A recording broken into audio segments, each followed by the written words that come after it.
మన మనసులో అటు ఇటు పోకుండా దేవుని వైపు ఉండినట్లుగా మరి మన రెండు చేతులను ఆకాశం శివుడైన దేవునితో ఎత్తచ్చు, దేవుని మహిమపరచుదాం. దేవుని స్తోత్రం. హల్లెలూయా. ఒకటి చెప్దాం. హల్లెలూయా, హల్లెలూయా. ప్రియులారా, మరి దినమున ఒక చక్కని మాట అంశంతో మరి మీ మధ్యకు వచ్చాను. మరి ప్రతివారు కూడా చాలా జాగ్రత్తగా విన్నారు. మరి ఈరోజు మనము ధ్యానం చేసుకునేటువంటి వాక్యం అంశం మరి చాలా విలువైంది. మన క్రైస్తవ జీవితంలో, మన విశ్వాస జీవితంలో, మన భక్తి జీవితంలో మనం అభివృద్ధి చెందడానికి ఒక చక్కని మెట్టుగా ఉంటారు ఆ మాట. మరి నేటి మన ధ్యాన అంశం ఏంటంటే సమయమును పోనీయక. చెప్పండి, సమయమును పోనీయక. మరి అలాగే నేటి మన ధ్యాన వాక్యం వచ్చి కొలస్సీలకు రాసిన పత్రిక 4వ అధ్యాయము 5వ వచనం. చదవనప్పుడు సొద్దులు కానీ అలా తీసి పెట్టుకో. ప్రియులారా, పరిశుద్ధాత్మ దేవుడు ఈ మాట నీతో నాతో మాట్లాడడానికి గల ఒక ప్రత్యేకత ఉన్నది. ఎందుకంటే ప్రతి వారము కూడా ఏదో ఒక మాటలో మీకు ఒక మాట నేను జ్ఞాపకము చేయకుండా ఉండను. ఆ మాటే కడవర దినాలు, అంచె దినాలు, అపాయకరమైన దినాలని చెప్తుంటారు. మరి బైబిల్ గ్రంథములో మరి ఎప్పుడు కానీ తిమోతి గారికి పౌలు గారు తెలియజేస్తున్నటువంటి గొప్ప మాట ఏంటంటే అంచకాలములో అపాయకరమైన కాలములు వచ్చును. అంచె దినాలలో అపాయకరమైన కాలాలు వచ్చును. కాబట్టి మనము ఏ కాలములో ఉన్నాము అంటే అంచెకాలములో ఉన్నాము. చూడండి, ఏ కాలం అండి? అంచెకాలం. మరి అంచెకాలములో పరిశుద్ధ గ్రంథములో చాలా సూచనలు చెప్పారు ప్రభువారు.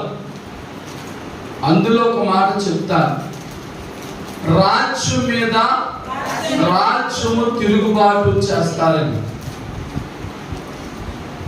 అలాగే రెండో మాట, ఒక్క ఇంటి వారే తమను సమాజ మందిరములో ఈడ్చుకెళ్తారని. ఇలా చెప్పుకుంటా వెళితే చాలా మాటలు ఉన్నాయి. మరి ఆ మాటలన్నీ గురించి మనం ఆలోచన చేస్తే జరుగుతున్న ప్రతి సంగతిని కూడా మనం పరిశోధన చేస్తే ఇప్పుడులాగా మనం ఏ దినములలో ఉన్నామని మనకు అర్థమవుతుందంటే అంచ దినములలో ఉన్నాం. చెప్పండి, అంచ దినములు. అంచ దినములు అంటే చివరి దినములు, చివరి కాలం. ఒకవేళ మీరనొచ్చు, ఈ మాట చాలా దినాలు బట్టి వింటున్నామండి. మీ నోటే కాదు, ఒకవేళ పెద్ద వయస్కులు అనుకోవచ్చు, మా చిన్నప్పటి నుంచి కూడా పాస్టర్ గారు ఇదే మాటలు బోధించారండి, అంచకాలం అని చెప్పారు, లేక ప్రభు అక్కడ వచ్చేస్తుందని చెప్పారు. కానీ మేము అప్పుడే వృద్ధులం అయిపోయాము, కానీ నేటి వరకు రాలేదు అనేవారు కూడా ఉన్నారు.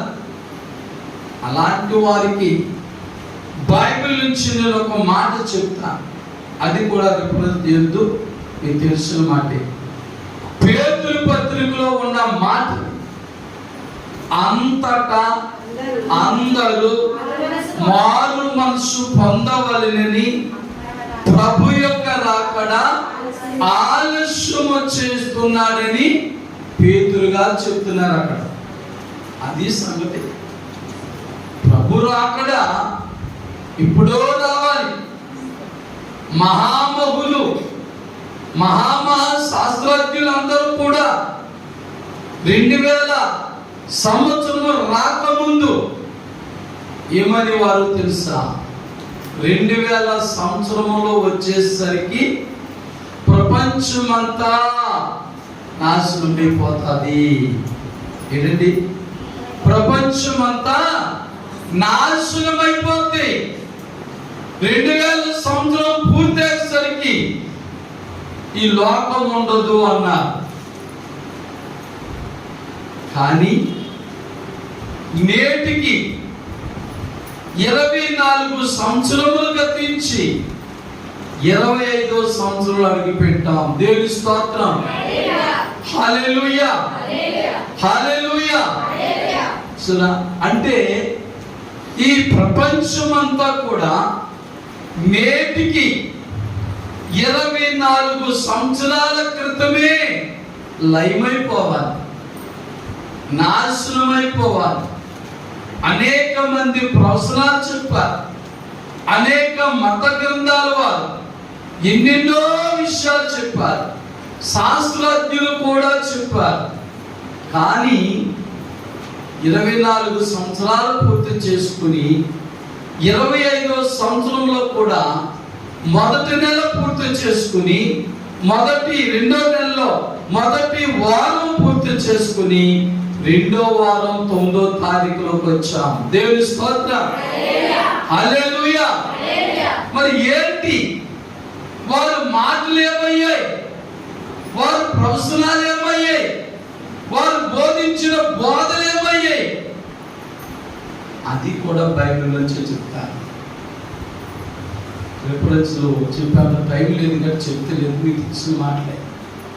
ప్రభు దృష్టికి 1000 సంవత్సరములు ఒక్క దినము వలెను. ఒక్క దినము 1000 సంవత్సరములే కూడా చేయగలంట. హల్లెలూయా. ఒకవేళ మొదట చెప్పినట్లుగా 1000 సంవత్సరములు ఒక్క దినం అయితే ఇప్పుడు 2025 సంవత్సరాలు ఆయన దృష్టిలో ఎన్ని రోజులు చెప్పండి? 2025 సంవత్సరాలకు వచ్చేసాం. 2025 సంవత్సరాలు 1000 దినములు ఆయన దృష్టి ఒక్క దినం, ఒక్క రోజు అన్నమాట. అలాగనుకుంటే మరి ఎన్ని రోజుల్లోకి వచ్చేమో గుర్తు చేసుకోండి. ఇవన్నీ కూడా ఎందుకు ఆయన అలా మార్పు చేస్తున్నాడు? ఆయన ఎప్పుడో రావాలి. ఏంటి? ఎప్పుడో రావాలైనా ఆయన చెప్పిన ప్రతి మాట కూడా నెరవేర్చబడతా ఉన్నాయి. కానీ ఇక రాదేమో ఆయన రాకడ అనుకోవద్దు. దశలోని పత్రికలో అది కూడా తీయద్దు. మీరు అనుకోని గడియలో ఆయన వస్తాడు.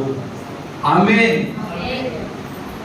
ఇప్పుడు వస్తారటైనా మీరు అనుకోని గడియా. అక్కడ ఒక పదాన్ని వాడాడు, దొంగ వచ్చినట్లుగా ఆయన వచ్చును అన్నాడు. అంటే దొంగడు అనుకోకూడదు సుమా. దొంగ ఎప్పుడు కూడా చెప్పి రాడు.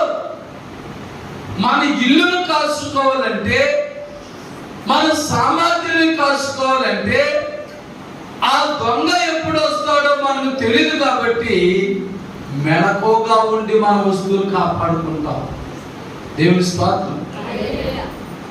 అలాగే ప్రభువైన యేసుక్రీస్తు వారు ఎప్పుడు వస్తాడో నీకు నాకు తెలియదు. కాబట్టి మనము కూడా నిత్యము కూడా ఒక రోజు సిద్ధపడ్డానండి, ఒక వారం సిద్ధపడ్డానండి, ఒక నెల సిద్ధపడ్డానండి, ఒక సంవత్సరం సిద్ధపడ్డానండి, ఆయన రాలేదండి.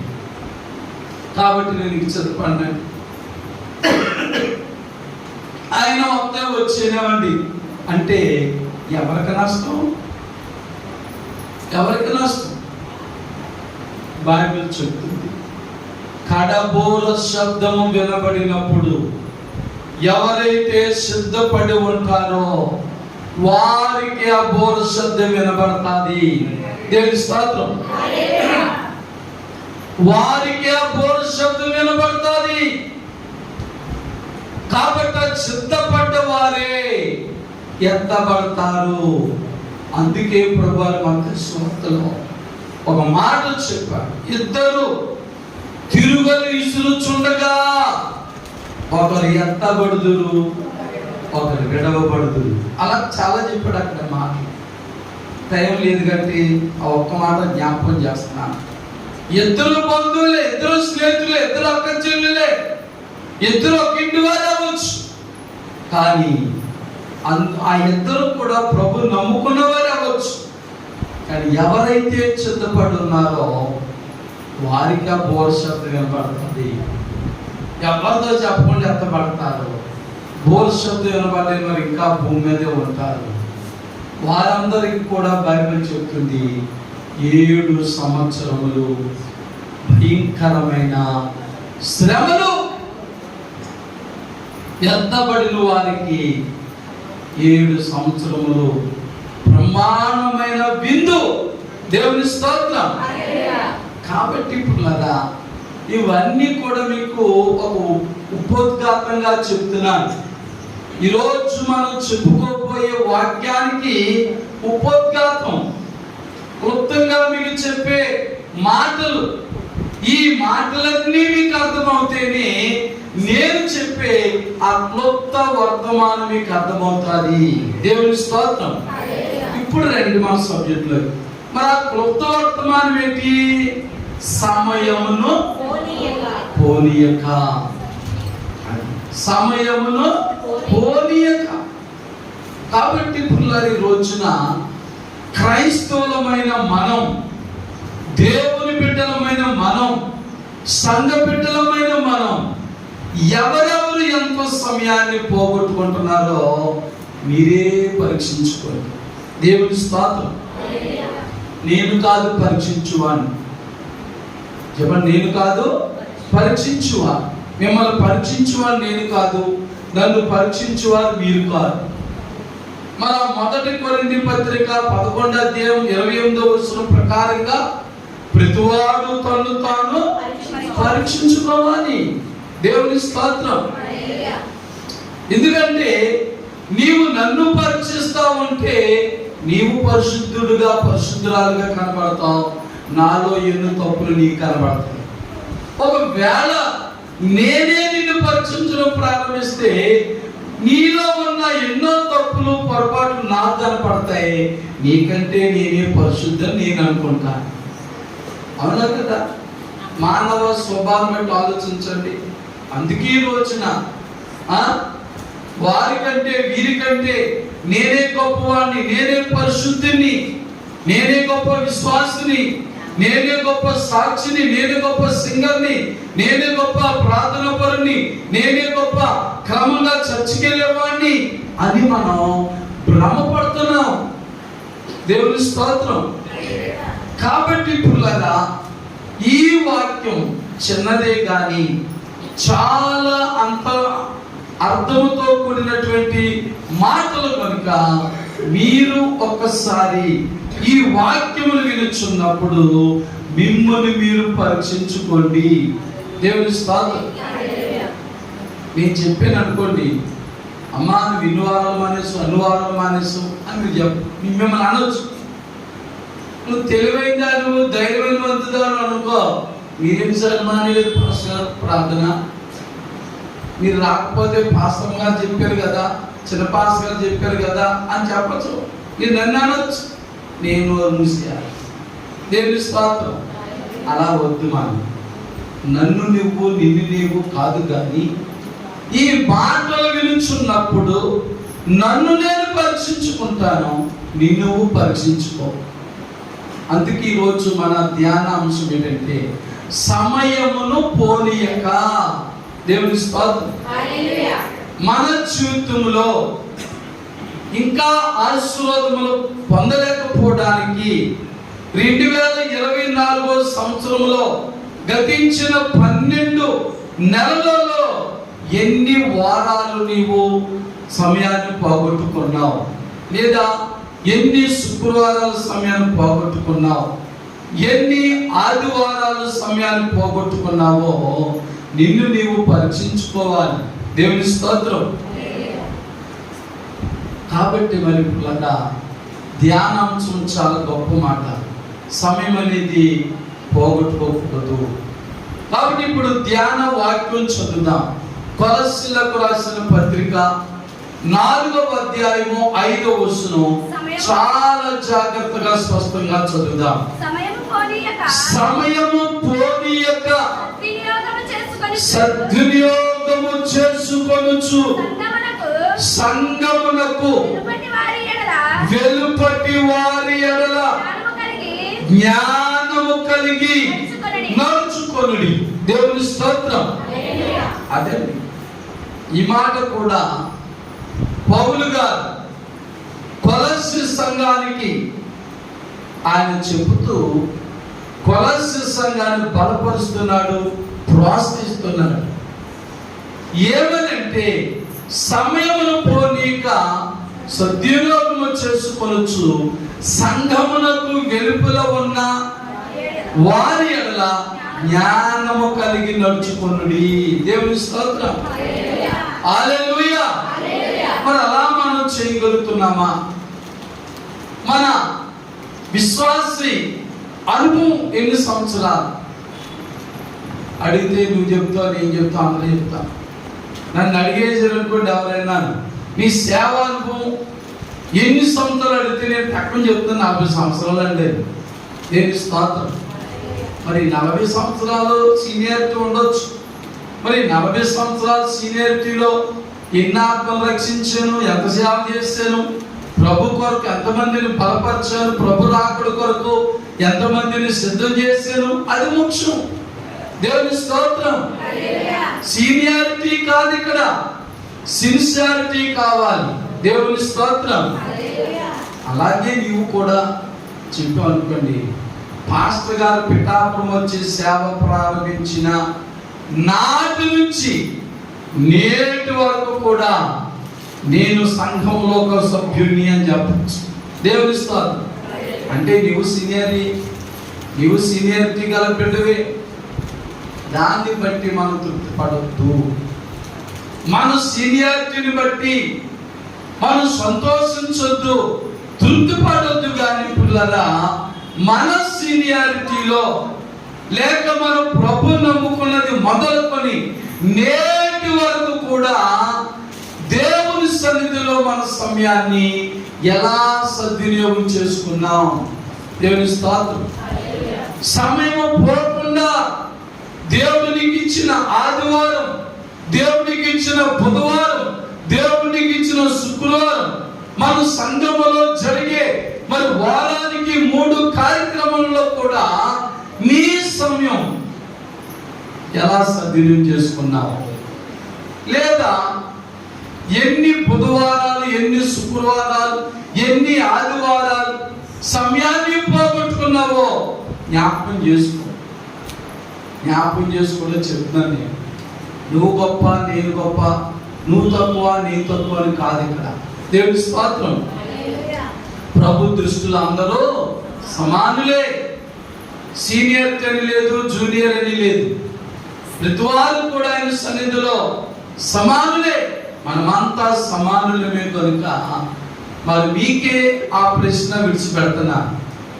ఎంతమంది సమయాన్ని పోగొట్టుకోకుండా మరి నేటి వరకు కూడా కాపాడుకున్నారు? అలాగంటే చాలా మంది సంతోషిస్తారు. ఎలాంటి చాలా మంది సంతోషిస్తారు. పాస్టర్ గారు సుభాష్ నా గురించి మంచి మాట చెప్పారండి. ఇదిగోనండి, నేను మీ చర్చికి వచ్చింది మొదలుకొని రక్షింపబడి మొదలుకొని బాప్తిస్మం మొదలుకొని ఈ రోజు వరకు కూడా ఒక్క రోజు కూడా నేను చచ్చి మానలేదు. ఒక్క వారము కూడా నేను సమయాన్ని పోగొట్టుకోలేదు అని ఒకవేళ తృప్తిపడొచ్చు ఈ మాట ద్వారా. దేవుని స్తోత్రం. ఇంకో మాట చెప్తాను అలా అనుకునే వారి కోసం. ఎవరైతే ఈ మాటకు తృప్తిపడి సంతోషిస్తున్నారో అలాంటి వారి కొరకు బైబిల్లో ఉన్న ఇంకో మాట చెప్తాను. ఎప్పుడైతే తీయద్దు, బైబిల్ చెప్తుంది అంతము వరకు సహించు అనే రక్షించబడతాడు. దేవుని స్తోత్రం. ఒకవేళ ఈ రోజు వరకు నేను సమయాన్ని చాలా సద్వినియోగం చేసుకున్నానండి, సమయాన్ని చాలా బాగా వాడుకున్నానండి, నేను ప్రభుతోనే గడిపాను, సంఘంతోనే గడిపాను అనుకుంటే చాలదు. దేవుని స్తోత్రం. ఇప్పటి వరకు మనం ఈ సమయాన్ని సద్వినియోగం చేసుకోవాలి.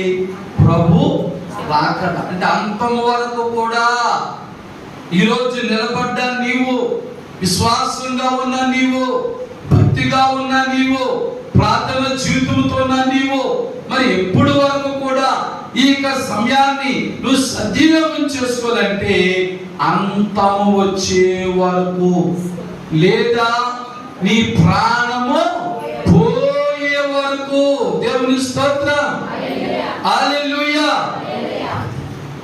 లేదండి పాస్టర్ గారు నేను నిలబడిపోతానండి అనుకోండి, ఇంకో మాట చెప్తాను. బైబిల్లో మాటే నిలబడ్డాను అనుకున్నవాడు పడిపోకుండా చూసుకోవాలి. దేవుని స్తోత్రం. అన్ని బైబిల్లో రిఫరెన్స్లే. మరి సమయం తక్కువ ఉంది కాబట్టి, మరి మీకు తెలిసిన మాటలే కాబట్టి మీకు మరి ఆ మాటలో జ్ఞాపకం చేస్తున్నా, రిఫరెన్స్ మీకు తెలుసు. దేవుని స్తోత్రం. నిలబడాలి. ఎలాగండి? పడిపోకుండా నిలబడాలి. ఇప్పుడు వరకు నిలబడ్డాను పాస్టర్ గారు, నేను ఇప్పుడు నిలబడలేనండి అనుకోవడం వీలు లేదు.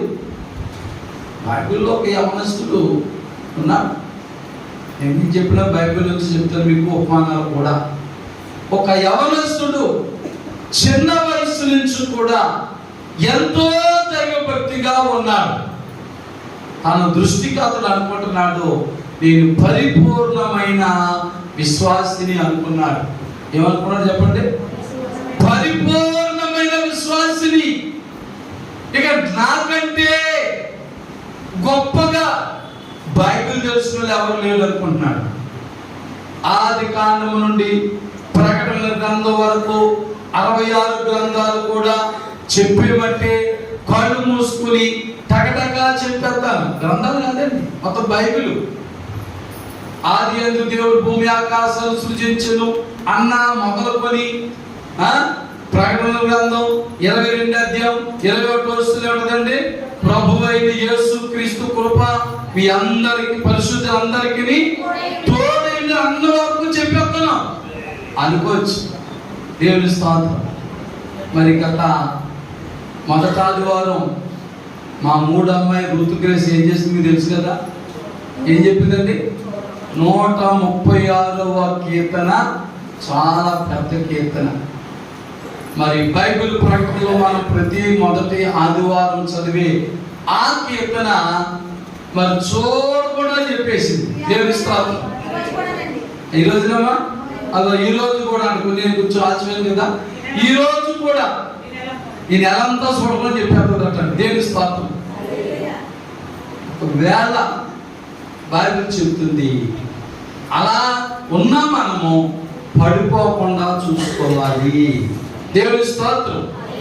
ఋతుగ్రేస్ అయినా, నువ్వైనా, నేనైనా, ఎవరైనా సరే మనకు అన్నీ తెలుసు అనుకుని ఆ యవనస్తుడు ప్రభు దగ్గరికి వెళ్ళి ఏం చేసావు తెలుసా? కుశల ప్రశ్నలు ప్రారంభించాడు. చెప్పండి, ఏ ప్రశ్నలు అండి? జాగ్రత్త వినాలి ఈ మాట. పరిశుద్ధాత్మ దేవుడు నీతో నాతో మన అందరితో మాట్లాడుతున్నాడు. ఇదిగో మన grace ministries Pithapuram YouTube channel ద్వారా అనేక మంది వింటున్న వారు అందరితో ప్రభు మాట్లాడుతున్నాడు కనుక జాగ్రత్తగా వినాలి. తను అన్నీ తెలిసినోడు మౌనంగా ఉంటాడట. దేవుని స్తోత్రం. ఏమీ తెలియనోడే చూసినా ఎగిరెగిరి పడతారట. మరి ఏమో ఆ యవనస్తుడు ప్రభు దగ్గరికి వెళ్ళి చాలా ప్రశ్నలు వేస్తున్నాడు. యేసుని ప్రశ్నకు ప్రభు అడిగిన దానికి కరెక్ట్ గా సమాధానం చెప్తున్నాడు. హృదయం అనుకుంటున్నాను, శబాష్, నేను చాలా శబాష్, ప్రభు అడిగిన ప్రతి దానికి కూడా నేను నాలో సమాధానం దొరికింది అనుకున్నాడు. దేవుని స్తోత్రం. చెప్పండి, ప్రతిదానికి ప్రభు ఏమైతే అడిగాడో అన్నిటిని కూడా వాక్యానుసారమైన సమాధానం చెప్పాడు కదా. అందరూ అనుకుంటున్నాడు, చూసి వారు అందరూ అనుకున్నారు, బా ఎంత గొప్ప విశ్వాసం, యవన కాలంలోనే ఎంత గొప్ప విశ్వాసమా, ఎంత గొప్ప పాండిత్యం నేర్చుకున్నాడా, ఆది కాలం నుంచి ప్రకటన వరకు ఒళ్ళించి చెప్పేస్తున్నాడా. అందరూ సభాస్ అనుకున్నారు. కానీ పిల్లగా ప్రతి వారి జీవితంలో కూడా దేవునికి ఆయాసకరమైన మార్గం ఏదో ఒకటి ఉంటాయి. ఎంత గొప్ప పరిశుద్ధులు అనుకున్న సేవకుడైనా, ఎంత గొప్ప విశ్వాసులు అనుకున్న విశ్వాస జీవితంలోనైనా ప్రతి వారి జీవితంలో ఏదో కొదువా ఉంటాయి. పాస్టర్ గారు మేము పరిశుద్ధులు, సీనియర్లు, బైబిల్ అంతా నవ్వులు మింగేస్తాం, రాత్రులు లేపిన ఆ నిద్రమత్తులోనైనా గనగన బైబిల్ చెప్పేస్తామంటే మేము పరిపూర్ణ పరిశుద్ధులం అంటే నేను ఒప్పుకోను. దేవుని స్తోత్రం. బైబిల్ ప్రకారంగా రోమపత్రికలో ఉన్నాడు, నీతిమంతుడు లేడు, ఒక్కడు లేడు. దేవుని స్తోత్రం. ఏంటంటే పాస్టర్ గారు మీరే అంత పరిశుద్ధులుగా లేకపోతే మేమేలా ఉంటాం అనుకోద్దు మీరు. ఎందుకంటే మానవ మాత్రులమైన నీవు నేను కూడా ఎంత పరిశుద్ధులుగా ఉండి ఎంత వాక్యానుసారంగా జీవించినా మరి నేను నమ్మేది ఏంటంటే ప్రతి మానవుడు కూడా ఆజ్ఞాతిక్రమం అనే పాపం చేస్తాం.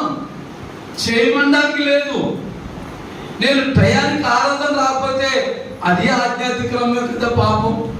నువ్వైనా నేనైనా ఎవరమైనా సరే ఆరాధన ఎన్ని గంటలకు ఉండాలి?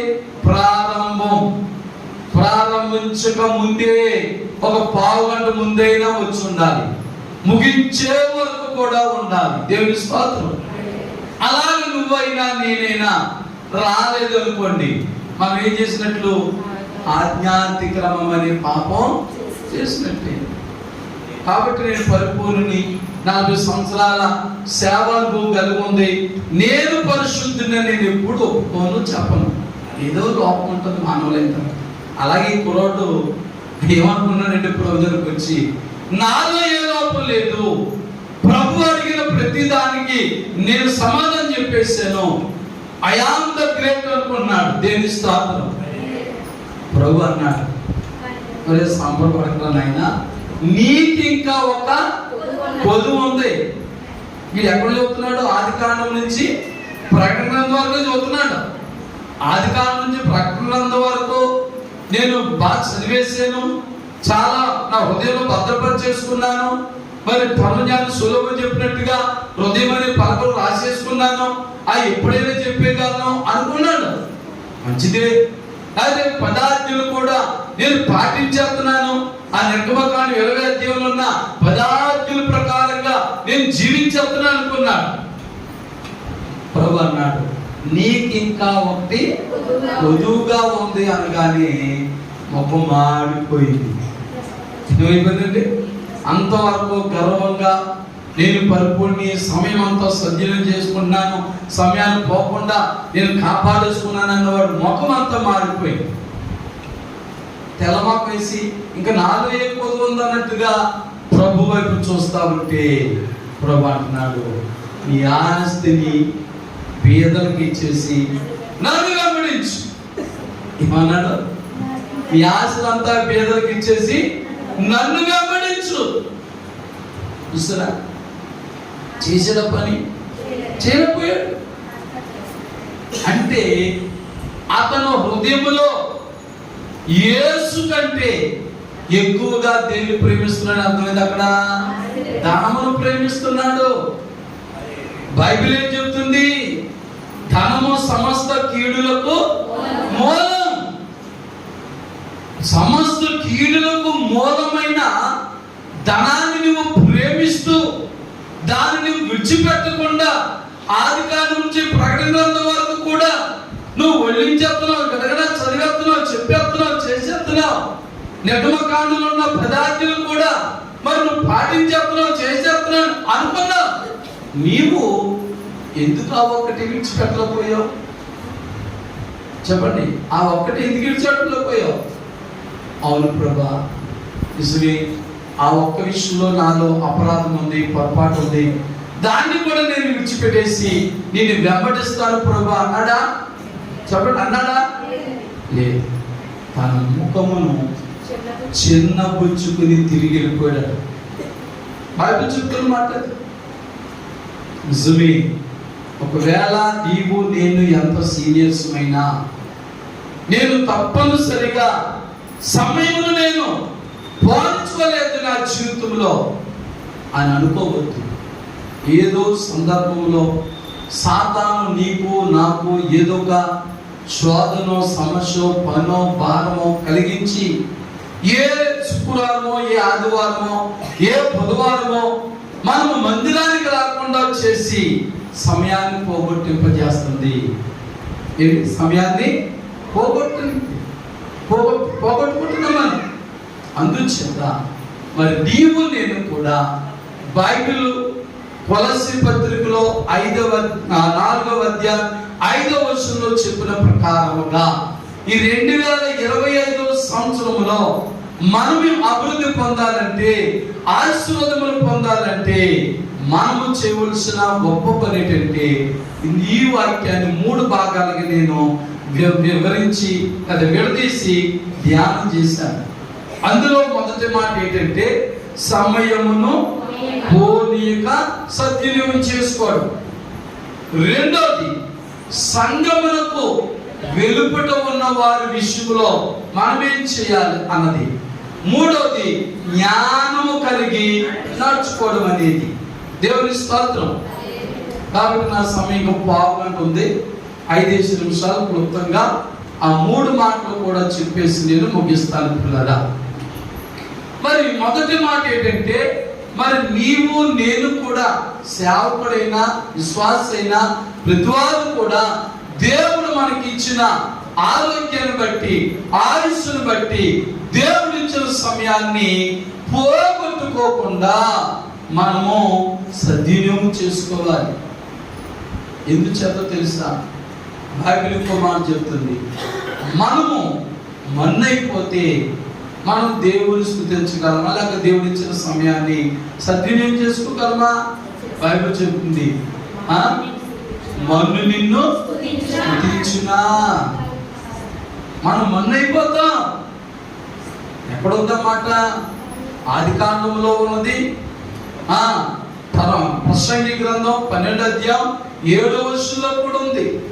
ఆదికాండంలో మరి ఆదాము హవ్వలు చేసిన అపరాధం బట్టి మరి అంటాడు కదా, నువ్వు మట్టిలోకి వచ్చిన దాన్ని మరలా తిరిగి నువ్వు మట్టిగా చేస్తావు. అదే ప్రసంగి 12:7 చదివితే అక్కడ అంటాడు, మన్నైనది మునుపటి వల్లే తిరిగి మన భూమికి చేరును, ఆత్మ తాను దయచేసిన దేవుని చేరు.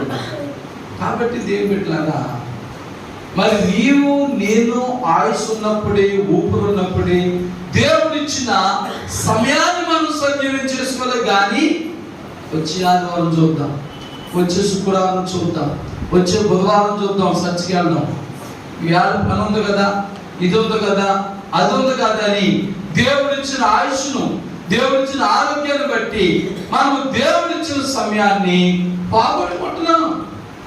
మరి దేవుడిచ్చిన సమయాన్ని మనం పోగొట్టుకుంటే ఎలా మనము దీవించబడతాం, ఎలా మనం స్వస్థతలు పొందుతాం, ఎలాగ మనం అభివృద్ధి పొందుతాం? కాబట్టి దేవుడిచ్చిన సమయం చాలా విలువైనది. దేవుడి స్తోత్రం, హల్లెలూయా.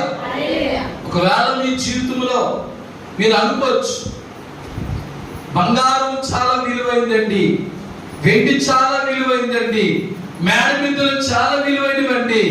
మరి ధనం, డబ్బు, లేక ఉద్యోగం, వ్యాపారం ఏవో మనకు ఉంటాయి కదా, పాడి పంటలు, ఇవన్నీ కూడా చాలా విలువండి అనుకుంటున్నావేమో. కానీ పిల్లరా, సమయం చాలా విలువైంది. బైబిల్ ప్రకారం నేను చెప్తున్నా, సమయం చాలా విలువైనది. ఒకవేళ నేను చెప్పిన లిస్టు, ఈ లిస్టు ప్రకారంగా నీవైనా నేనైనా అవి పోగొట్టుకుంటే మరలా ఏదో రోజున సంపాదించుకోగలరు. దేవుని స్తోత్రం. మరలో ఆయన జ్ఞాపకం చేస్తున్నారు. బైబిల్లో యోబు గారు, ఆయన మేడలు, మిద్దులు, ఆస్తులు, అంతస్తులు, 10 మంది పిల్లలు, గొర్రెలు, మేకలు, మందలు, ఆరోగ్యం, ఇవన్నీ కూడా ఒక రోజు పోగొట్టుకున్నాడండి. మొదటి అధ్యాయంలో చూస్తే, యోబు గ్రంథం మొదటి అధ్యాయంలో చూస్తే అన్ని పోగొట్టుకున్నాడు. మరలా 42 అధ్యాయంలోకి వస్తే 2 ఆశీర్వాదాలు పొందుకున్నాడు. దేవుని స్తోత్రం. అంటే భూమిలోకి సంబంధించినవి అవి గొప్ప భాగ్యం కాదు, విలువైనవి కాదు. ఈరోజు ఉండొచ్చు, రేపు లేకపోవచ్చు, ఈరోజు లేకపోవచ్చు, రేపు వచ్చేయచ్చు. కానీ టైం మరలా మనకు రాదు. ఏమా వస్తుందా? 2024 మరలా వస్తుందా?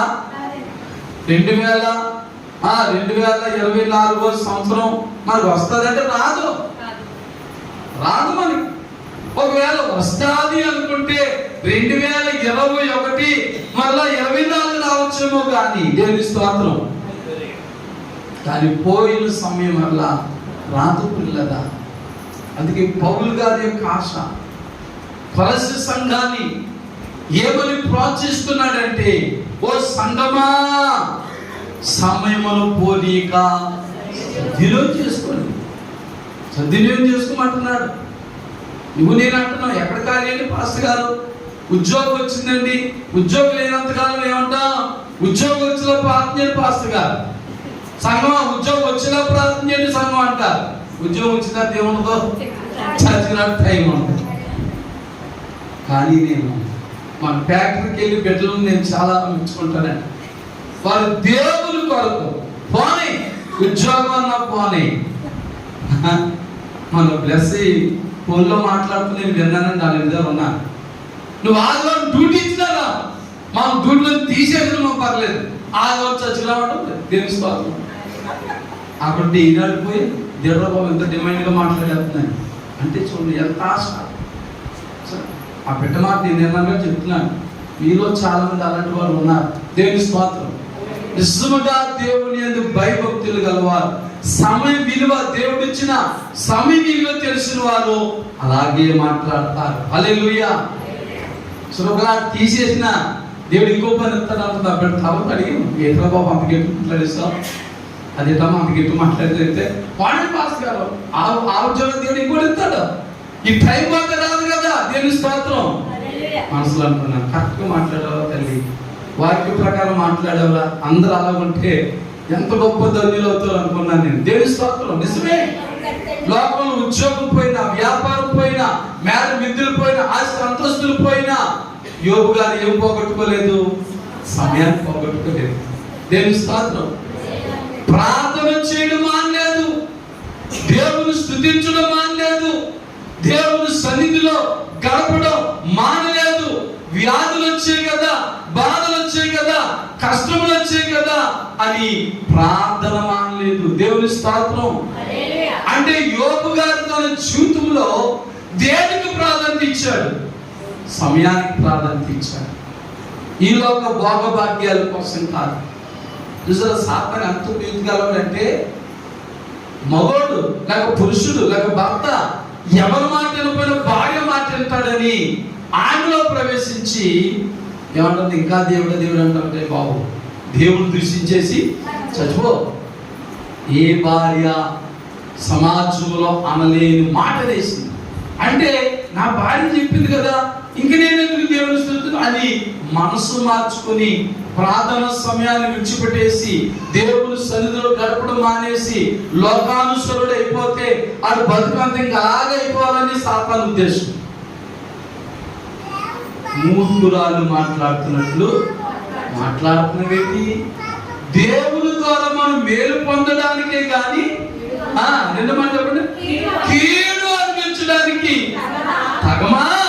గొప్ప, ఎంత గొప్ప ధన్యత, ఎంత గొప్ప విశ్వాసం, ఎంత గొప్ప ప్రార్థన జీవితం. దేవుని సమయం యొక్క విలువ తెలిసినటువంటి యోబు గారు అంత చక్కని మాట మాట్లాడాడు. మళ్ళా సాతాను ఊరుకున్నాడు. ఎవరు ప్రేరేపించాడు? ప్రాణ స్నేహితులను ప్రేరేపించాడు. వాళ్ళు వచ్చి అన్నారు, ఎలా నీ భక్తి నిన్ను. ఆ మాట ఎవరైనా మనం అంటే చచ్చిమానేస్తాం. నిజమే కదా? ఎన్నాళ్ళు పెట్టి చర్చికి వెళ్తున్నాను, ఆ పాటగారు ప్రార్థన ఫలించలేదు, ఆ సంఘం ప్రార్థన ఫలించలేదు, ఆ యేసు ప్రభువారు ఏ మేలు చేయలేదు, తక్కువ మానేత్వం చర్చి. సాతాను చాలా యుక్తి గలవారు. సమయాన్ని పాడు చేయాలని, సమయాన్ని దుర్యోగం చేసుకోవడానికి, సమయాన్ని దేవుని సన్నిధిలో గడపడకుండా చేయడానికి సాతాను ఎన్నో అడ్డులు, ఆటంకాలు కలుగు చేస్తుంటారు. దేవుని స్తోత్రం. ప్రియులారా, ఏమాత్రం కూడా కురుగుపోలేదు. ఇప్పుడు ఒక జంట గుర్తుకుంటున్నారండి. సీతారామయ్య గారు వీళ్ళు ఎంతమంది కానీ జ్ఞాపకం ఉన్నారా? సీతారామయ్య గారు, సత్యవతి గారు, వారు చర్చి మానవులు కాదండి. దేవుని స్తోత్రం. వృద్ధులైనా సరే చర్చి మానవులు కాదు.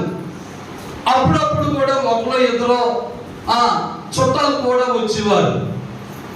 నేను అనేవాడిని, ఇదమ్మ చుట్టాలు కూడా తీసుకొచ్చావంటే ఆ సీతారామయ్య గారు, సత్యవతి గారు అనేవారు, పాస్టర్ గారు తీరం నుంచి చర్చికి పది వెళ్ళామండి. చుట్టాలు వచ్చారు మానేస్తే ఏం పట్టుకుంటాం? దేవుని సన్నిధి పట్టుకుంటాం. అందుకే ఆయన కూడా చర్చికి తీసుకొచ్చేసామండి. దేవుని స్తోత్రం. ఎంత గొప్ప భాగ్యం అండి. వారు మన మధ్యలో లేకపోయినా వారు చేసిన క్రియలు, అందుకే ప్రకటన అంటాడు, వారి క్రియలు వారి వెంట వెళ్ళును పోరు. దేవుని స్తోత్రం. చూడండి ఎంత గొప్ప మాట అండి. అది వంట ఒకవేళ ఏదైనా సరే ప్రార్థన అయిపోయాక తీసుకొచ్చేసేవారట. అదండి విశ్వాసం అంటే. మనం ఏం చెప్తున్నాం? చుట్టాలు వచ్చారని మానేసామండి, బంధువులు వచ్చారని మానేసామని, పక్కన వచ్చి ఏదో ఆ మాట ఈ మాట చెప్తుంటే మాటలో పడిపోయి మానేసామండి. ఏమో చెప్తాం. వద్దు పిల్లగా. మొదటి మాట, సమయం పోనీయక సద్వినియోగం చేసుకోవాలి. మరి అది కూడా చెప్తే ఎలా సద్వినియోగం చేసుకోవాలి? కొంతమందికి సమయాన్ని, డబ్బులు ఎలా సద్వినియోగం చేసుకోవాలో తెలుసు, వస్తువులు ఎలా సద్వినియోగం చేసుకోవాలో తెలుసు, కానీ దేవుని సన్నిధిలో సమయాన్ని ఎలా సద్వినియోగం చేసుకోవాలో తెలియక చాలా మంది ఉన్నారు. అలాంటి వారి కొరకు నేను ఒక మాట చెప్పి ముందుకు వెళ్ళిపోతాను. చాలా మాటలు ప్రేరణ అవుతాయి, కానీ మరి సమయం కూడా మనం పాటించాలి కదా. ప్రియులారా, రోజుకి ఎన్ని గంటలు చెప్పండి అమ్మా? 24 గంటలు. 24 గంటలలో టైంలో దశభాగం అంత చెప్పండి అమ్మా. వాళ్ళు చెప్పారు, అబ్బా గుర్తుగా అప్పుడే లెక్కడేసినట్టుకుంటా. 24 గంటల్లో దశభాగం ఎంతండి? 2 గంటల 40 నిమిషాలు. మరి ఇక్కడున్న మన బిడ్డలు, లేక మరి కృపావార్త వర్తమానం నిలుచున్న మన ప్రియ సోదరులు, మీరు ఎప్పుడైనా మీ సమయంలో దశభాగం ఇచ్చారా దేవునికి? దేవుని స్తోత్రం.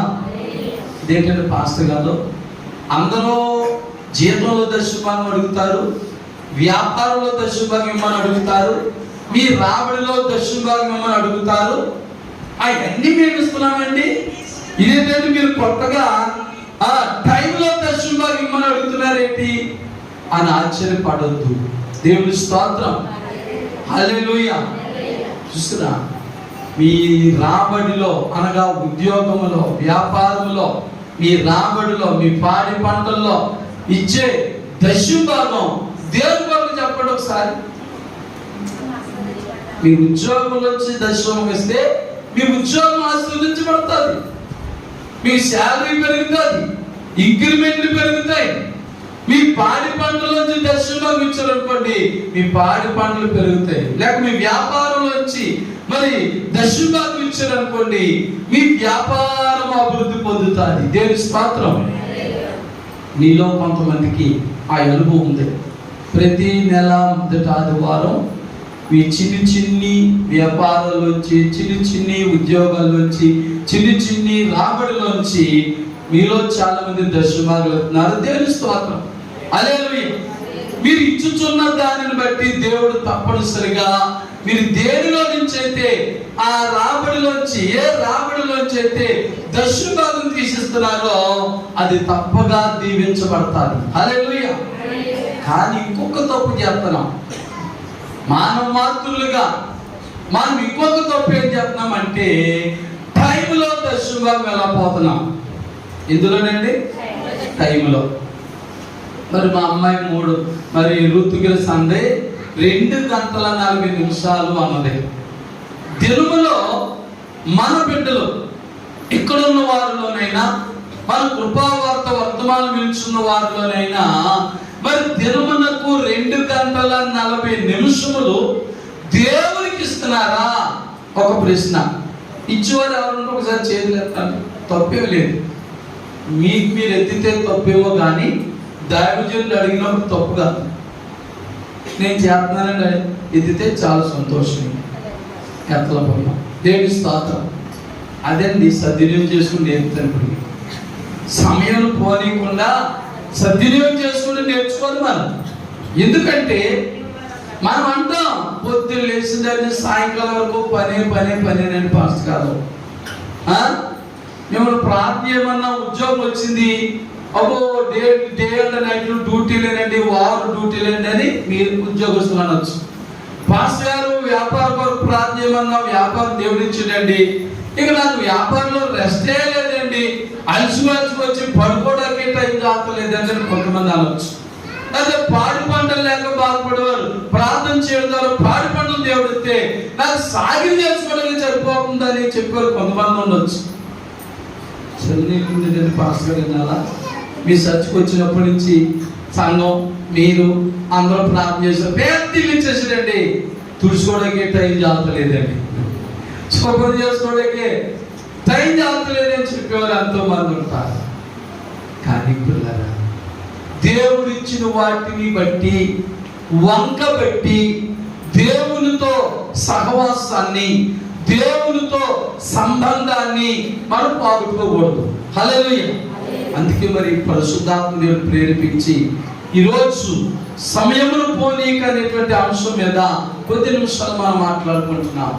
కాబట్టి పిల్లరా, ఆ సమయాన్ని ఎలా సద్వినియోగం చేసుకోవాలో 3 మాటలు చెప్తా. మరి 2 గంటల 40 నిమిషాలు అన్నాం కదా. 2 గంటల 40 నిమిషాలు ఏకదాటిగా నువ్వు ప్రార్థన చేసేంత టైం నీకు లేకపోతే ఒక టైం టేబుల్ ఏర్పాటు చేసుకోవాలి. ప్రభా, నేను నా డ్యూటీ 6 గంటలు కాబట్టి నేను 5 గంటలకు లేస్తేనైనా తెల్లవారుజామున 6 గంటల వరకు నేను ప్రార్థన చేసుకుంటాను, ఏదో పనులు చేసుకుని 7 గంటల డ్యూటీకి వెళ్ళిపోతాను. అది మళ్ళీ సాయంకాలం డ్యూటీ నుంచి వస్తుంది కదా, నీకు సాయంకాలం 6 కుదురుతుందో, 7 కుదురుతుందో, 8 కుదురుతుందో, 9 గంటలు కుదురుతుందో, 10 గంటలు కుదురుతుందో, 11 గంటలు కుదురుతుందో, ఏదో ఒక టైంలో మనం 1 గంట సేపు ప్రభు సన్నిధిలో గడపండి.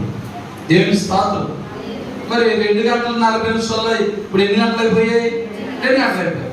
ఉన్న 40 నిమిషాలు కూడా మధ్యాహ్నం ఏర్పాటు చేసుకోండి. దేవుని స్తోత్రం. అదే ఎక్కడ కుదరదు పాస్టర్ గారు, ఉద్యోగస్తులు అంటారు తినడానికే ఖాళీ ఉందని సార్, వ్యాపారస్తులు అంటే అబ్బాయి తినడానికే టైం ఇవ్వరండి బాబు అంటారు. అది విద్యార్థులు అంటారు, అబ్బాయి స్కూల్లో మాకు ఖాళీ ఉండదండి అంటారు. నేను చెప్తాను గొప్ప మాట. నువ్వు ఉద్యోగస్తులు అయినా విద్యార్థులు అయినా ప్రతి వారికి కూడా భోజనం మధ్యలో కరెక్ట్ అయిపోతారు. అమ్మ ఇస్తారు కదా, వాళ్ళు మీ వాండర్ అరగంట వచ్చి రూల్ ఏంటంటే 1 గంట నుంచి 2 గంటల వరకు మరి రూల్ ప్రకారం ఒక గంట భోజనం విరామం ఉంటారు. చదువుకునే వారికైనా ఉద్యోగస్తులకైనా ఎవరెవరికైనా సరే. అప్పుడు నువ్వేం చేస్తావు? ఈ ఉద్యోగస్తులందరికీ కూర్చుని 1 గంటకు భోజనం ప్రారంభిస్తారు.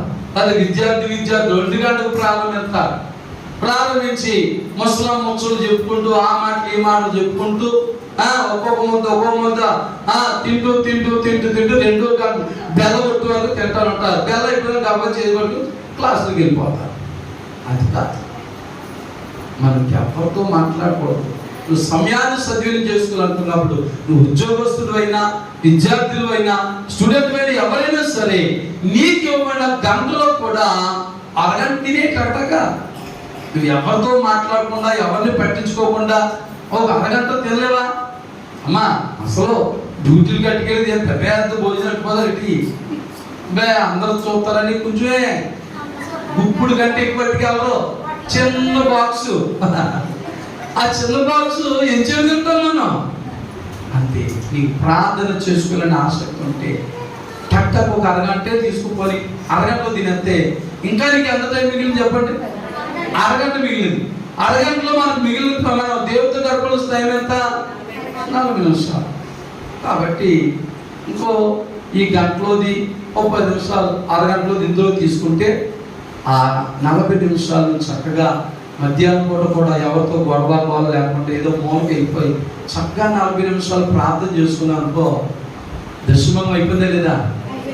టైంలో దశమం అయిపోయిందా? సద్వినియోగం చేసుకున్నా లేదా? మరి మనం సద్వినియోగం చేసుకోలేకపోవడానికి కారణం దేవునితో గడిపే సమయాన్ని మరి మన సమయం మరి పోగొట్టుకోవడానికి కారణం ఏంటంటే మన జీవితంలో టైం టేబుల్ లేదు. చెప్పండి, ఏమి లేదండి? టైం టేబుల్ లేదు.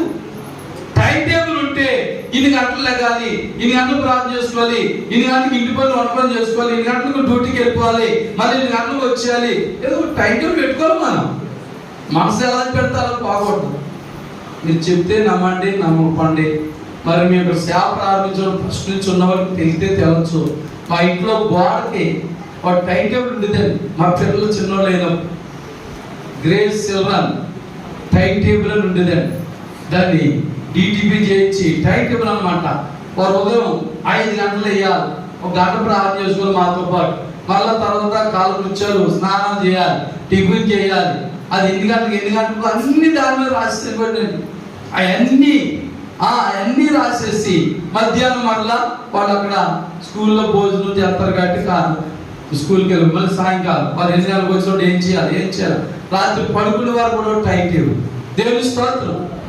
మన బిడ్డలు మాతో పాటు టైం టేబుల్ ప్రకారంగా భక్తి నేర్చుకున్నారు. దేవుని స్తోత్రం. నా పిల్లలకు మేము ఆస్తులు అంతస్తులు ఇవ్వలేదండి. మా 4 అమ్మాయిలకి మా అబ్బాయి కూడా భక్తి నేర్పించాం. దేవుని స్తోత్రం. వాళ్ళకు ఒక టైం టేబుల్ పెట్టి ఒక టైం టేబుల్ ఏర్పాటు చేసి ఏ టైంలో మరి ఏం చేయాలి, ఏం చదవాలి, బైబిల్ ఎప్పుడు చదవాలి, ప్రార్థన చేయాలి, మీ క్లాస్ బుక్లు ఎప్పుడు చదువుకోవాలి, హోంవర్క్లు ఎప్పుడు చేసుకోవాలి, ఎప్పుడు స్నానం చేయాలి, మరి ఎప్పుడు టిఫిన్ చేయాలి, ఎప్పుడు మధ్యాహ్నం భోజనం చేయాలి, ఎప్పుడు రాత్రి భోజనం చేయాలి. ఇవన్నీ కూడా టైం టేబుల్ అంటే చూసి పాస్ గారు అందరూ వారు ఏం పాస్ గారు ఏమన్నా గ్రేస్ ఎవరను ఏమన్నా ప్రారంభించేది ఏంటంటే అని అడుగుకోరే. ఆ టైం టేబుల్ చూసి మాకు 5 పిల్లలు ఉన్నారని మీతో పాస్ అన్నమాట అనేవారు. దేవుని స్తోత్రం. మరి ఎప్పుడు ఆ హాస్టల్ పెడతానో దేవుని చెప్తున్నారు. ఆ గ్రేస్ చిల్డ్రన్ హోమ్ని ఎప్పుడు పెడతానో దేవునికి ప్రార్థన చేస్తున్నాను. హల్లెలూయా. చూసారా, ఇప్పుడు ఆ బిడ్డలో ఆ టైం టేబుల్ ప్రకారంగా ఆ రోజు చిన్న వయసులో ఒక టైం టేబుల్ వారికి నేర్పించాం కాబట్టి నా బిడ్డలు ఇప్పటి వరకు కూడా భక్తిని విడిచిపెట్టలేదు. సమయాన్ని పోకుండా సద్వినియోగం చేసుకుంటూ వారికి ఏ కష్టం వచ్చినా, ఏ బాధ వచ్చినా, ఏ ఆర్థిక ఇబ్బందులు వచ్చినా, ఏ వ్యాధులు వచ్చినా, ఏ లోట్లు వచ్చినా ఎవరిని అడగలేదు, దేవుణ్ణి అడుగుతారు. హల్లెలూయా. అది నేర్పించాం. మన బిడ్డలకి నేర్పించాలి. మనం అనుకుంటాం బిడ్డలు పుట్టే ఆస్తులు అంతస్తులు అది సంపద ఇది సంపద ఏముండవండి. ఏముండవు. మన భక్తి నేర్పిస్తే ఆ భక్తి వారిని గొప్ప ప్రయోజకులుగా చేస్తుంది.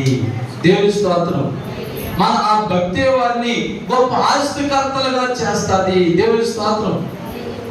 మరి నా సాక్ష్యం ఏంటంటే చిన్న మాట, ఈ రోజున మేము ఏమైతే కలిగి ఉన్నామో అటు దివిలి సంఘములు అయితే, అటు పిఠాపుర సంఘములు అయితే, అటు బొండువార సంఘములు అయితే, నేను గర్వంగా చెప్తాను, బలిపీఠం ఉంది.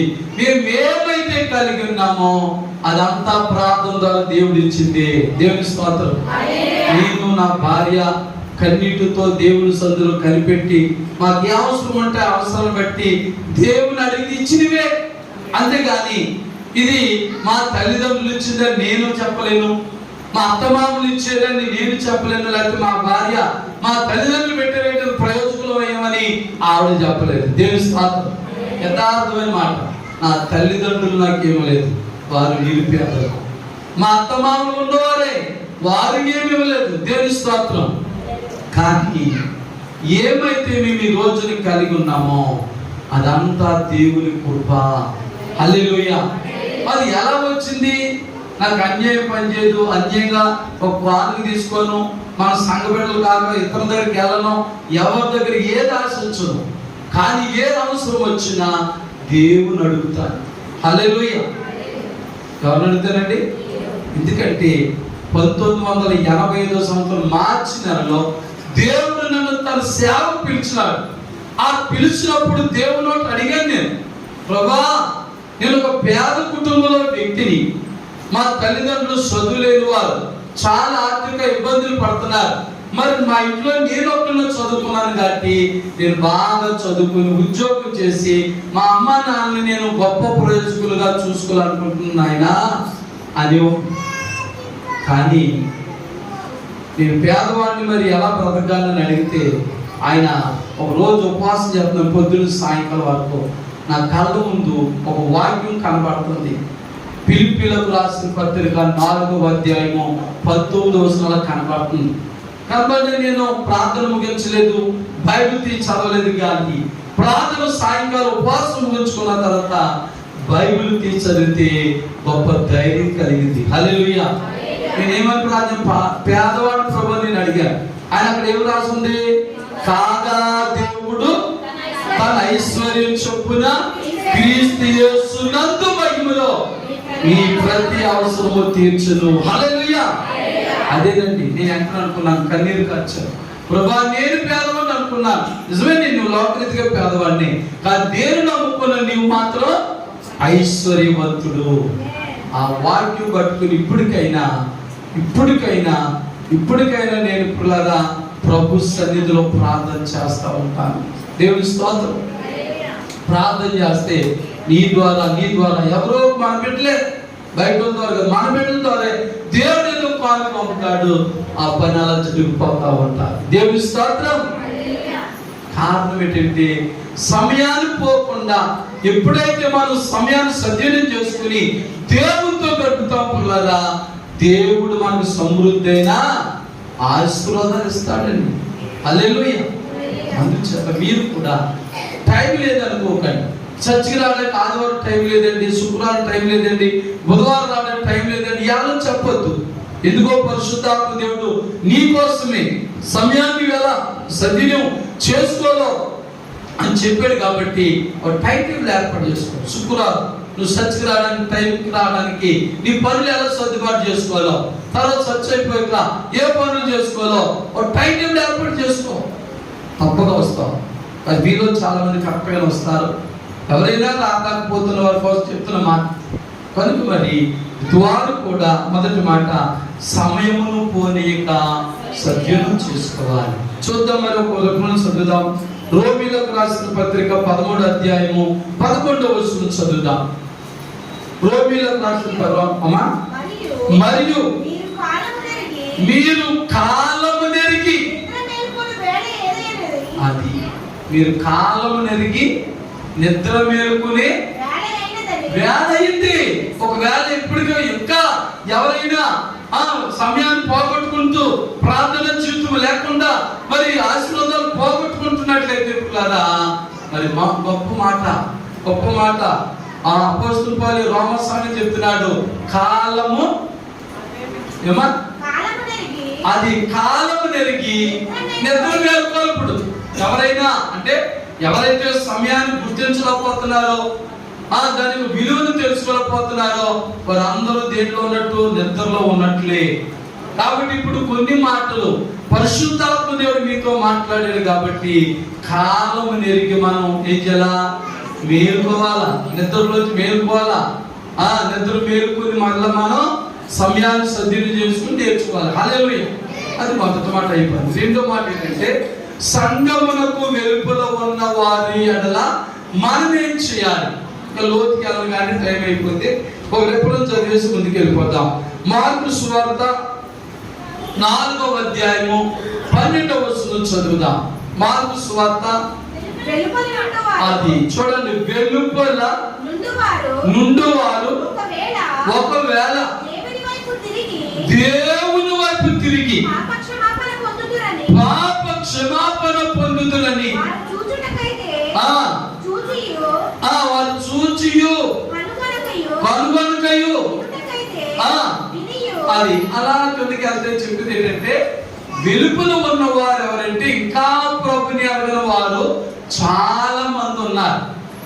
వారు కూడా మారు మనసు పొందాలని, వారు కష్టాల నుంచి, వ్యాధుల నుంచి, శోధన సమస్యల నుంచి వారు కూడా ప్రభువులకు రావాలని వారి కొరకు మనం ప్రార్థన చేయాలి.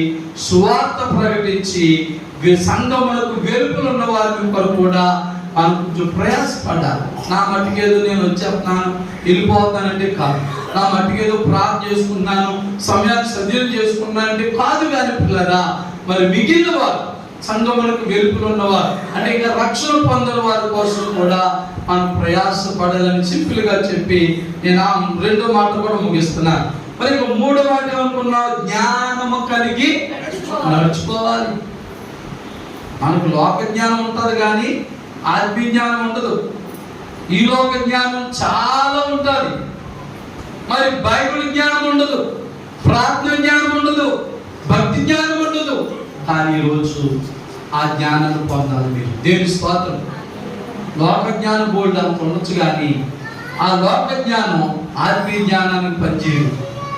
కాబట్టి ఒక మాట చదువుకుని ముగించుకుంది. ఎఫెసీయులకు రాసిన పత్రిక 5వ అధ్యాయము 15, 16, 17 వచనాలు చదివి ముగించుకుందాం. దినములు చెడ్డవి కనుక వీరు సమయమును పోనీక సద్వినియోగం చేసుకొనొచ్చు. అజ్ఞానుల వలె కాక జ్ఞానుల వలె నడుచుకోవాలి. చాలా ఇంకా టైం అయిపోతే 2-3 వచనాలకి అక్కడ ఉన్న గొప్ప మాట ఏంటంటే ఇప్పుడైనా నువ్వే కావచ్చు, నేనే కావచ్చు, వాక్యం మీకోసమే కాదు నా కోసం కూడా నేను చెప్తాను. ఎందుకు? వాక్యం 2 అంచులు గల అర్థం. బోధించువాన్ని ఖండిస్తుంది, వినివాన్ని కూడా ఖండిస్తారు. నీవు నేను కూడా పరీక్షించుకోవాల్సిన గొప్ప మాట ఏంటంటే ఆ యవనస్తులు చెప్పుకున్నాం కదా, ఈ మాటలన్నీ అయ్య బాబు ఇది ఎక్కడ పని అండి బాబు, ఎంత పని అయితే మేము చేయలేమని వెనక్కి వెళ్ళిపోవడం కాదు. యవనస్తులు ఏం చేశాడంటే, ప్రభు నీకు ఇంకా ఒకటి పొదుగు ఉందంటే ఏం చేశాడు? తన ముఖం చిన్న గుంచుకుని తిరిగి వెళ్ళిపోయాడు. అలా ఎవరు వెళ్ళిపోకండి, మారుతాం, మార్పు చెందుతాం. వాక్యమును బట్టి దినములు చెడ్డవి కాబట్టి ఈ దేవుడు తప్ప నేను రక్షించేవారు ఎవరు కూడా లోకంలో లేరు. నీ ధనము గాని, బలము గాని, బలము గాని, అధికారులు గాని ఎవరెవరు కూడా మనం రక్షించలేరు. ఏ అవసరం వచ్చినా ప్రభు అయిన యేసుక్రీస్తు సన్నిధిలో మనం ప్రార్థన చేసుకుంటే ఆయనే మన సహాయకుడు. దేవుని స్తోత్రం. 21వ కీర్తన 2వ వచనం 2వ లైన్లో ఉందండి, యెహోవా నుండి మనకు సహాయం కలుగును. కీర్తనలండి 121వ కీర్తన 2వ వచనం 2వ లైను, యెహోవా నుండి మనకు సహాయం కలుగును. అది అందుచేత దేవుని ద్వారా సహాయం కలగాలంటే సమయాన్ని పోగొట్టుకోవద్దు. ఒకవేళ ఎంతవరకు నిన్న మొన్నటి వరకు ఈ రోజు వరకు ఒకవేళ సమయాన్ని పోగొట్టుకున్న ఒక్క మాట గుర్తించమన్నాడు, దినములు చెడ్డవి కాబట్టి, దినాలు చెడ్డవి కాబట్టి ఇప్పుడైనా సమయాన్ని పోకుండా సద్వినియోగం చేసుకోవాలి. ఎలాగా? అజ్ఞానుల వలె కాదు. చాలా మంది అజ్ఞానులు ఇంకా నెమ్మదిగా ఉంది, ఇంకా నెమ్మదిగా ఉంది, ఇంకా నెమ్మదిగా ఉంది, సరేలే వచ్చే ఆదివారం, వచ్చే శుక్రవారం, వచ్చే బుధవారం అని వాయిదాలు వేస్తున్నారు. వద్దు, అలా వాయిదాలు. రేపు అనేది మంది కాదు, ఈ ఆదివారం మంది, మరలా ఆదివారం మంది కాదు, ఈ బుధవారం మంది, వచ్చే బుధవారం మంది కాదు, ఈ శుక్రవారం మంది, వచ్చే శుక్రవారం మంది కాదు, ఈ రోజు మంది, మరో రోజు మంది కాదు, ఈ క్షణమే మంది, మరు క్షణం మంది కాదు. అంతా దినాలు చెడ్డగా ఉన్నాయి. ఎప్పుడు ఏమి సంభవిస్తాయో, ఎప్పుడు నాకేం జరుగుతుందో, నీకేం జరుగుతుందో, ప్రపంచానికి ఏం జరుగుతుందో తెలియని భయంకరమైన దినాలు ఉన్నాం. కాబట్టి మనం సమయాన్ని పోగొట్టుకోకుండా జ్ఞానుల వలె ఉందాం. అజ్ఞానాన్ని విడిచిపెట్టి జ్ఞానులుగా ఉండి ప్రభుతో మనం గడుపుదాం. ప్రభు సన్నిధిలో ప్రార్థన చేద్దాం. ఆయన మనకు శాంతి, సమాధానం, సంతోషానందములు ఇచ్చే గొప్ప దేవుడని గ్రహించి గుర్తించి ప్రార్థన చేసుకుందాం. పిల్లలందరూ కూడా ఒక నిమిషం తలలు వచ్చుదాం. మరి పరిశుద్ధాత్మ అనేక విషయాలు మరి మనతో మాట్లాడింది కనుక మనం ఎలా ఉన్నాం? కొలస్సీ పత్రిక 4:5 మర్చిపోకండి. సమయానికి పోనీక, ధ్యానాంశాలు మర్చిపోకండి. అనేక విషయాలు దేవుడు బయలుపరిచాడు కాబట్టి ఆ విషయాన్ని మర్చిపోకుండా మరి 1 కొరింథీ పత్రిక 11:28 ప్రకారంగా నన్ను నువ్వు పరీక్షించడం, నిన్ను నేను పరీక్షించడం కాదు, నీవు నేను మనమంతా ప్రతివాడు తను తాను పరీక్షించుకుందాం. మనల్ని మనమే పరీక్షించుకుని దేవునికి ఆయాసకరమైన క్రియలు ఏమైనా ఉంటే తీసేసుకుని దేవుడిచ్చిన సమయాన్ని పోగొట్టుకోకుండా, దుర్యోగం చేయకుండా సద్వినియోగం చేసుకోవడానికి ఈ రోజు నుంచి నేర్చుకుని దేవునితో గడుపుదాం. దేవునితోనే గడుపుదాం. నీ కుటుంబంలో ఉన్న లోటులు పోగొట్టుకో, నీ సమస్యలు పోగొట్టుకో, నీ వ్యాధులు పోగొట్టుకో, నీ బాధలు పోగొట్టుకో. ప్రార్థన ద్వారా ప్రార్థన చేసుకుందాం. ప్రేమమైన యేసయ్య మీకు వందనాలు, మీ కృప మీ కరుణ పంపించారు. ఇదిగో తండ్రి, కొలస్సీలకు రాసిన పత్రిక 4:5 ద్వారా ఇంకా అనేకమైన విషయాలు మీరు బయలుపరుస్తున్న సమయం నాయన మేము పాటించాలి. కాబట్టి ముగించుకున్నాం. ఈ మాటలు ముగిస్తున్నాం కనుక కృపావార్త వర్తమానం వినుచున్న ప్రతి బిడ్డలు కూడా ఈ మాటల ద్వారా బలపరచబడి నాయన సమయాన్ని ఎవరైతే పోగొట్టుకుంటున్నారో ఈ రోజు నుంచి సమయాన్ని పోగొట్టుకోకుండా సమయాన్ని ఎలా సద్వినియోగం చేసుకోవాలో ఉదయం 1 గంట, సాయంకాలం 1 గంట, మధ్యాహ్నం 40 నిమిషాలు నీతో గడపాలని, ఎన్ని పనులున్నా ప్రయాణాలున్నా నీతో గడిపే సమయం గడిపి ఆశీర్వాదాలు పొందాలని మా బిడ్డలను ప్రోత్సహించండి తండ్రి.